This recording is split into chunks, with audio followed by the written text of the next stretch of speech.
Date থাকবে, সেখানে কোন ডেট থাকবে? তাহলে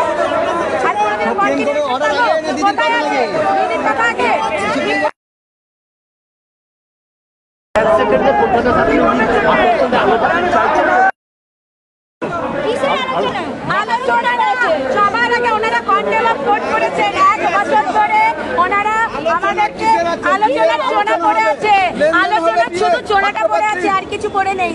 তাহলে এখন আর কোনো আলোচনার দিন চলে গেছে, আমরা মরে গেছি। কিসের আলোচনা? কিসের আলোচনা?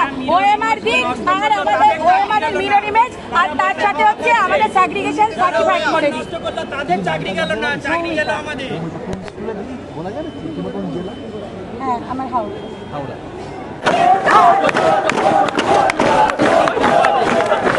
আপনারা দেখতে পাচ্ছেন এইভাবে রাজ্য সরকারের বিরুদ্ধে একেবারে চোর চোর স্লোগান একদম এসএসসি দপ্তরের সামনে দেখতে পাচ্ছেন।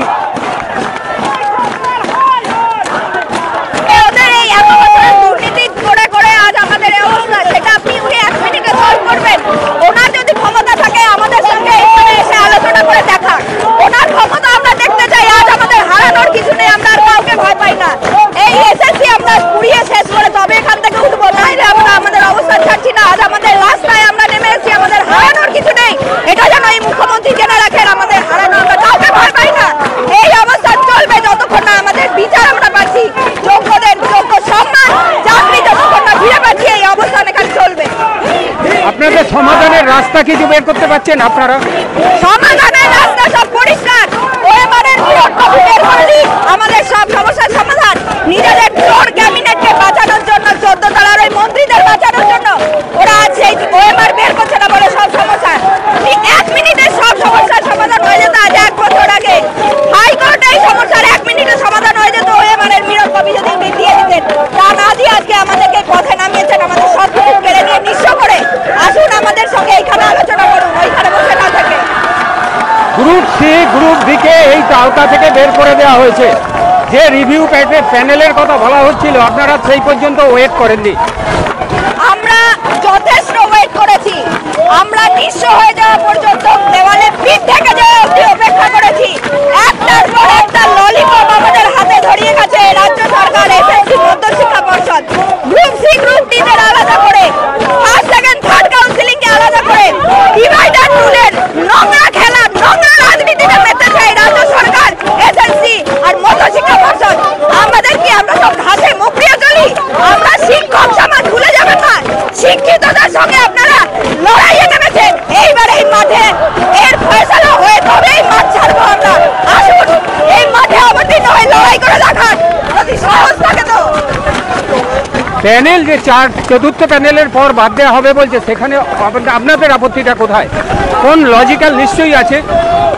লজিক আছে, কারণ হচ্ছে যত টাকা খাওয়া, ওদেরকে টাকা দিয়ে যারা পেয়েছে সেই ঘুষখোর শিক্ষকদেরকে ঢুকিয়েছে ফার্স্ট সেকেন্ড কাউন্সিলিং এ।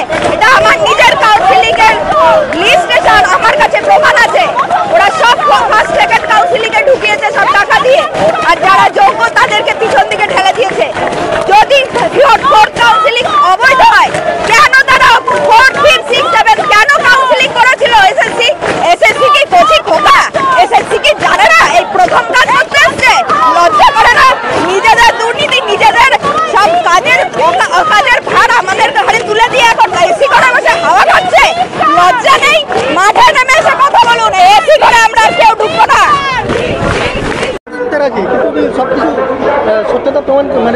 আচ্ছা, আপনারা নাকি চেয়ারম্যানকে খেতে দিচ্ছেন না, এরকম অভিযোগ আছে, খাবার নষ্ট করছেন। আমরা আজকে ওনাকে সমস্ত খাবার পাঠানোর ব্যবস্থা করেছি। আমি দেখেছি ওনার জন্য ডাব গেছে, ওনার জন্য চা কফি গেছে, ওনার জন্য খাবার গেছে। কি ওইসব মিথ্যা অভিযোগে কাজ দেন একদম। বলুন। একেবারে এই প্রশ্নটাই যে উনি তো সমাধান করতে চাইছেন, আপনারা তারপরেও এখানে বসে আছেন বারবার। উনি কোনো সমাধান করতে চাইছেন না, ওনার কথাবার্তা উনি সমাধান করতে চাইছেন না।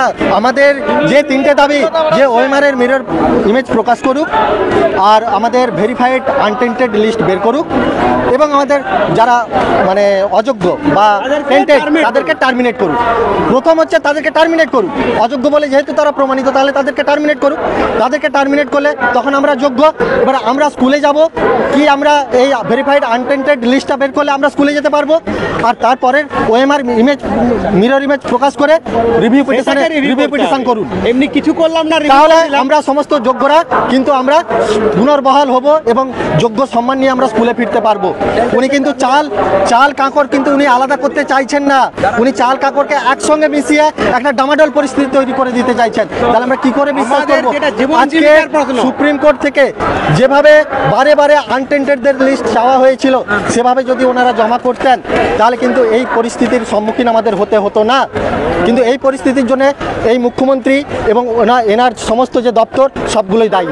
এই বিশেষ করে এসএসসি পর্ষদ এবং মুখ্যমন্ত্রী সম্পূর্ণভাবে দায়ী।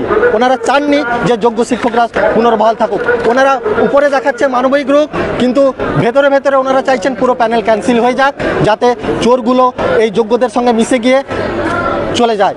মানে গেল চোরগুলোও গেল, যোগ্যরাও গেল। তাহলে চোররা আর ফিরে আমাদের কিছু বলতে পারবে না, যাদের কাছ থেকে টাকা নিয়ে আমরা অ্যাপয়েন্টমেন্ট দিয়েছিলাম তারা আর কোনো বলতে পারবে না। এই মানে সিস্টেম বা এই ওনার ইচ্ছা ষড়যন্ত্র এইগুলো কিন্তু আমরা প্রত্যেকেই সব ধরতে পেরে ফেলি। মন্ত্রী বলছেন, পার্থ বসু বলছেন যে রিভিউ প্যানেলে টাইম লাগে। হ্যাঁ, রিভিউ প্যানেলের টাইম লাগে। তো রিভিউ প্যানেলের আগে উনি তো কথা দিয়েছিলেন 21 তারিখ উনি যোগ্যদের লিস্ট বের করবেন। তাহলে উনি বের করলেন না কেন? হঠাৎ করে লিস্ট বের করানোর 3-4 ঘন্টা আগে থেকে হাওয়ায় খবর রটিয়ে দেওয়া হলো, মিডিয়ার মাধ্যমে খবর রটিয়ে দেওয়া হলো ফার্স্ট কাউন্সেলিং থেকে থার্ড কাউন্সেলিং এরাই যোগ্য, এদের বের করব, এবং ফোর্থ কাউন্সেলিং থেকে 8th কাউন্সেলিং এরা যোগ্য নয়, এরা অযোগ্য। কি করে সম্ভব? হাইকোর্টের পারমিশন নিয়ে 8th কাউন্সেলিং হয়েছিল। তাহলে আপনি বলতে পারেন যে 8th কাউন্সেলিং অযোগ্য? সমস্ত ম্যাক্সিমাম, আপনাকে এও বলছি, ম্যাক্সিমাম আনটেন্টেড ক্যান্ডিডেটরা তারা কিন্তু পরবর্তী কাউন্সেলিংগুলোতে ছিল। যাদের নম্বর বাড়িয়ে যাদেরকে টেন্টেড করা হয়েছিল তারা কিন্তু ম্যাক্সিমাম সব ফার্স্ট অ্যান্ড সেকেন্ড কাউন্সেলিংয়ে। আমি কিন্তু ফার্স্ট কাউন্সেলিং, কিন্তু আমিও বলছি আমার সামনে আমার র্যাঙ্ক হয়েছিল 115, আমার সামনে মিনিমাম 20 থেকে 25 জন আমার সাবজেক্ট ফিজিক্যাল সায়েন্স, 20 থেকে 25 জন আমার সামনে টেন্টেড ক্যান্ডিডেট আছে। আপনারা দেখবেন এম প্যানেল যে হয়েছিল সেই এম প্যানেলটা 55-র মধ্যে 53-54 করে এবং ভাইভাতে 10-এর মধ্যে 10 দিয়ে টেন্টেডগুলো সব বসে আছে। তাহলে উনি কিভাবে বলছেন first counselling, second counselling, third counselling এরাই যোগ্য, বাদ বাকিরা অযোগ্য? এ কথার তো কোনো সার্বত্তাই নেই। সময়ের সাথে সাথে কি মন্ত্রীর কথাবার্তাও পরিবর্তন হয়ে যাচ্ছে? একদম, ওনাদের কথার উপর কোনো ভরসা করা যাচ্ছে না, কোনো কথার উপর ওনাদের ভরসা করা যাচ্ছে না। কার উপর ভরসা করবেন এই পরিস্থিতিতে? এই পরিস্থিতিতে আমাদের শুনুন, আমাদের একটাই ভরসার জায়গা, সেটা হচ্ছে বিচার ব্যবস্থা। বিচার ব্যবস্থার উপর ভরসা। সমস্ত সত্যতা যদি বিচার ব্যবস্থার সামনে আনা যায় তাহলে আমরা আশা করি আমরা যোগ্য শিক্ষকরা সসম্মানে আবার স্কুলে ফিরে যেতে পারবো স্থায়ীভাবে। স্থায়ীভাবে ফিরে আমাদের স্থায়ীভাবে যাওয়াটাই সমাধান। বিচার ব্যবস্থার সামনে আনা হোক, এটাই আমাদের দাবি।